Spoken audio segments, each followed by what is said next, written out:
Aku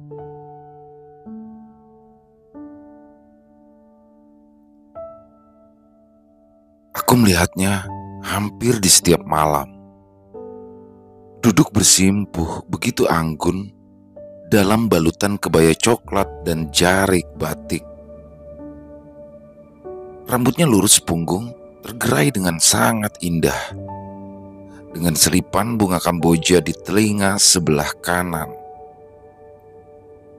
Ia tidak melakukan apa-apa, hanya tersenyum, berdiam diri di antara barang-barang antik kesayangan kakek. 3 malam sudah aku berada di rumah kakek untuk menikmati liburan semester tahun ini. Tugas-tugas dari dosen terasa sangat menjemukan dan sukses membelitkan otakku. Ya, aku butuh merefresh diri dari segala hiruk-pikuk aktivitas kuliah. Desa kakek yang asri adalah tujuan terbaik untuk menenangkan diri. Apalagi aku tak pernah menginjakkan kaki ke sini lagi semenjak aku lulus SMP. Kunikmati udara segar sore ini dengan menyeruput secangkir kopi di teras rumah kakek. Cicitan suara burung yang menari-nari di atas pepohonan rindang di halaman rumah, disertai gemeresak dedaunan yang beradu di terpa angin, mampu merilekskan tubuhku dari segala kepenatan. Kepulan asap kopi panas sengaja kudekatkan pada wajah untuk aroma terapi. Kuhirup perlahan aromanya. Rasa kopi dari perkebunan kakek memang juara. Tak salah jika kopi ini terkenal dan mampu bersaing dengan merek-merek kopi nasional lainnya. Enak toleh, sapa kakekku dari dalam rumah mengagetkanku tiba-tiba. Ia terlihat berjalan mendekat, lalu duduk pada kursi sebelah meja di sampingku. Mantap kek, the best lah.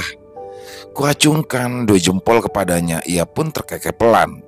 Mungkin tak tahu arti bahasa Inggris yang kulontarkan kala itu.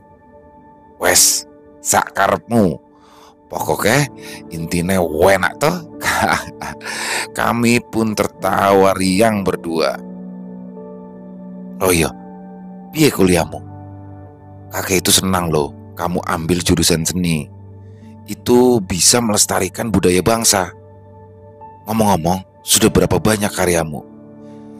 Kakekku berbicara sembari menyalakan sebatang rokok kretek lalu menyodorkan bungkusnya padaku. Ku ambil sebatang dan aku pun turut menyulut rokok itu. Karya apa kek? Orang catur juga masih belajar kok. Kuhembuskan kepulan asap rokokku ke udara. Kakek pernah lihat di ruang tamu ibumu ada patung kayu penari wanita. Itu karyamu kan? Aku pun tergelak menyesap kembali rokok yang berada dalam selipan tangan. Ya kek, itu karya pertama catur. Emangnya kakek suka? Kulirik wajah keriputnya yang sedang menghembuskan asap. Apa mau ditukar sama salah satu punya kakek? Tambahku, ia pun membalas lirikanku lalu terkekeh lagi. Boleh, asal jangan keris kesayangan kakek. Itu keramat. Kedua alisku pun seketika naik menatap pemilik wajah sendu itu penuh penasaran, menantikan lanjutan dari kalimatnya. Tapi anehnya, ia terdiam, lalu mematikan rokok dengan cara menancapkan puntung rokok pada asbak di atas meja. Ia hanya tersenyum simpul, lalu berdiri dan meninggalkanku tanpa penjelasan yang lebih pasti. Tengah malam kurasakan dorongan di kandung kemih membuatku terbangun dan buru-buru aku pun berjalan menuju kamar mandi untuk mengeluarkan air tubuh yang semakin mendesak ini. Dan setelah menuntaskan hajat, kembalilah aku berjalan menuju kamar untuk melanjutkan mimpi indahku. Tapi saat melewati ruangan khusus barang antik milik kakek, Kala itu aku tersiap, menghentikan langkah ketika melihat sekelebat bayangan dari pintu yang kala itu sedikit terbuka. Kudorong perlahan pintu itu. Sontak, aku berjingkat ketika aku menemukan seorang perempuan yang sangat cantik sedang duduk bersimpuh layaknya seorang sinden. Aku terperangah memandangi sosoknya yang begitu ayu, khas ayunya gadis desa. Perlahan, ia balik menatap wajahku yang menyembul di balik pintu. Kala itu aku hanya mematung. Bibirnya melengkungkan senyuman indah dan sedikit mengangguk sopan sepertinya untuk menyapa. Ku balas sapaannya dengan mengangguk kembali. Lalu, "Kamu ngapain, Le?" Suara kakek dari arah belakang tiba-tiba mengagetkanku. Aku pun menoleh cepat padanya. Enggak, Kek. Catur tadi habis pipis." Tergagap aku menjawabnya. Entah kenapa ada perasaan bersalah karena aku memang sudah lancang untuk mengintip kamar khususnya itu. "Sini, tak kasih tahu." Ia pun mendorong pintu di depanku, membuka lebar-lebar pemandangan yang berada di dalam kamar. Aku pun mengernyit. Kemana perempuan cantik tadi? Kuedarkan sorot mataku ke sekeliling kamar. Rasanya tak mungkin jika ada tempat untuk bersembunyi. Aneh. Beragam guci antik, cincin dengan batu akik besar, serta lukisan dan patung yang menghiasi isi kamar. Lalu tiba-tiba, kakekku mengambil sebuah keris di dalam kotak kaca yang berbalut rangkaian melati. Wangi sekali. Ini adalah keris yang tadi kuceritakan. Namanya Cundri Ayu. Ia pun menyerahkannya padaku. Kedua tangan ini bersiap begitu saja menerima keris indah itu. Dengan menengadahkan tangan layaknya sikap berdoa, aku pandangi keris ini dengan perasaan yang aneh. Aku merasa sangat bahagia. Haru sekali. Bahkan kala itu mataku sampai berkaca-kaca melihat warangka keris dengan ukiran bunga yang indah, syahdu sekali. Rasanya tak ingin aku melepasnya. Sudah, Le. Sekarang kamu sudah tahu kalau ini adalah barang kesayangan kakek. Jangan sekali-kali kamu memintanya dariku.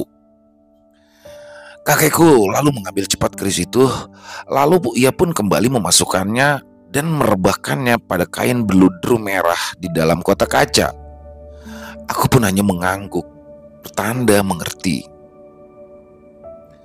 Kakek tiba-tiba menarikku keluar kamar yang masih bergeming. Bahkan saat langkah ini sudah berada di luar kamar, mataku tak henti-hentinya ingin selalu menatap keris itu. Hingga aku pun tersadar ketika kakek mulai menutup kasar pintu ruangan itu. Sudah, kakek mau tidur. Aku pun menunduk dan mengangguk membiarkannya berlalu. Kupandangi kembali pintu kamar itu. Kenapa ada perasaan kuat untuk aku memiliki keris keramat itu? Aku mendesah, menggelengkan kepala untuk membuyarkan keinginan salah ini. Aku tak boleh begini. Kulangkahkan kaki cepat menuju kamar tidurku kembali. Malam-malam berikutnya, aku pun selalu terbangun hanya untuk sekedar mengintip sosok perempuan itu. Dan kini aku pun mulai paham bahwa ia bukanlah manusia. Ia hanyalah sosok penghuni keris keramat milik kakek. Tapi aku seolah tak peduli. Perasaan ini tak bisa dibohongi. Bahwa aku telah jatuh cinta padanya, padahal kami tak pernah berbicara sepatah kata pun. Aku pun tak tahu bagaimana cara berbincang dengan makhluk seperti itu. Apa mungkin dia bisa bahasa manusia? Aku tahu Aku sangat tahu bahwa ia juga merasakan hal yang sama denganku. Terlihat dari sorot matanya yang penuh dengan binar-binar cinta. Hingga di suatu malam, kala itu aku bermimpi sedang duduk berduaan dengan Cundrik Ayu. Kuselipkan rambut panjangnya yang terhempas angin dalam sela telinganya. Meski malu-malu, ia tak henti-hentinya memandangiku. Ya, kami berdua benar-benar dimabuk asmara. Tiba-tiba sebuah sentuhan dingin pada ujung kaki membangunkanku. Tatkala ku buka kedua kelopak mata ini, aku pun terperangah melihat sosok Cundrik Ayu sedang duduk di ujung tepi kasurku. Ya, menatapku dengan mata bulat indahnya. Kududukkan tubuh ini memandanginya. Cundrik Ayu, apa yang kamu lakukan di sini? Bagaimana kalau kakek sampai tahu? Ia hanya diam, tak menjawab apapun. Masih terus saja memandangiku dengan senyumnya yang mengembang. Apa ia tak mengerti bahasaku? Hei, kembalilah. Aku tak ingin kakek salah paham dengan ini. Sebuah tarikan pada gagang pintu membuatku menoleh cepat. Saat itu, kutemukan kakekku berdiri menatapku dengan pandangan yang geram. Catur, bocah semprul. Sudah ku bilang jangan berani-berani menyentuh Cundrik Ayuku. Malah dikeloni kayak gitu. Aku pun menjadi bingung. Apa maksud kakek? Kulihat sosok Cundrik Ayu sudah tak ada lagi di sana. Namun anehnya, keris kesayangan kakek sudah berada di dalam genggaman tanganku. Bagaimana bisa? Kakek pun berjalan mengentak dan merebut paksa keris Cundrik Ayu dari tanganku. Kek, sumpah. Catur tak tahu kenapa tiba-tiba keris itu ada di sini. Iya, kakekku melotot tajam penuh amarah. Kamu tahu, kakek membeli keris ini dengan mahar separuh kebun kopi kakek. Ini barang berharga. Ini adalah keris peninggalan almarhumah nenek kamu. Dan aku sudah menganggapnya sebagai pengganti nenekmu. Tega-teganya kamu seperti ini. Kuhempaskan tubuh ini turun dari kasur berlutut, memohon ampun di bawah kaki kakek. Ngapunten, kek, ngapunten. Catur benar-benar tak melakukannya. Ini salah paham. Kupandangi wajah wibawanya dari arah bawah. Ia pun membuang muka. Tenggorokannya terlihat bergetar-getar seolah sedang menahan emosi yang kian memuncak. Baik, kek. Malam ini juga Catur akan pulang, agar kakek tidak terganggu lagi dengan keberadaan Catur di sini. Sekali lagi Catur minta maaf. Kutundukkan wajah, menghindari wajah murkanya, tapi ia tak menjawab apapun. Segera berlalu meninggalku dalam keadaan bersalah. Di dalam bus malam, kupandangi jalanan gelap dari kaca sebelahku dengan tatapan mata yang kosong. Aku begitu menyesal. Aku harus pergi dari rumah kakek dengan masalah seperti ini. Bagaimana jika orang tuaku tahu? Aku tak mau dianggap anak durhaka. Ini sungguh salah. Tapi apa aku salah sudah jatuh cinta? Ini semua benar-benar tak adil. Getaran ponsel di dalam tas membuyarkan lamunanku. Kubuka perlahan tas di atas pangkuan untuk mengambil handphoneku. Mataku membulat ketika aku menemukan keris Cundrik Ayu berada di dalamnya. Kuteguk ludah dan mengusapnya. Ada perasaan takut, namun begitu sayang. Dering ponsel masih menyala. Kulihat nama kakek tertera pada layar ponsel. Kutata hati terlebih dahulu untuk bersiap menerima panggilannya. Lalu kutempelkan benda pipi itu pada daun telingaku. Catur, Maafkan kakek, sepertinya ia lebih memilihmu untuk menjadi pendampingmu.